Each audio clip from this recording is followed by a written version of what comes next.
এতক্ষণ আপনারা যা দেখলেন এটা হচ্ছে আমাদের গুরুস্থান। দেখতে পারতেছেন আপনারা, সমস্ত কিছু এখানে লাগানো হয়।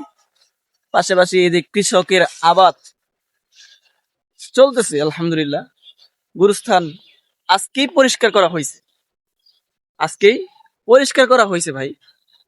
তো সকলে আমার চ্যানেলটা নতুন, সাবস্ক্রাইব করতে একদমই ভুলবেন না। আর ওরা দুরা কমেন্টে চলবো, ঠিক আছে?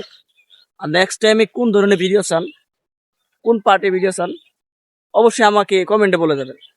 আর কোনো ভুল প্রান্তি হয়ে থাকলে অবশ্যই কমেন্টের মধ্যে বলে দেবেন, আমি সংশোধন করার চেষ্টা করবো ইনশাআল্লাহ। আর পেজটা ফলো করে দেবেন, চ্যানেলটা সাবস্ক্রাইব করে দেবেন।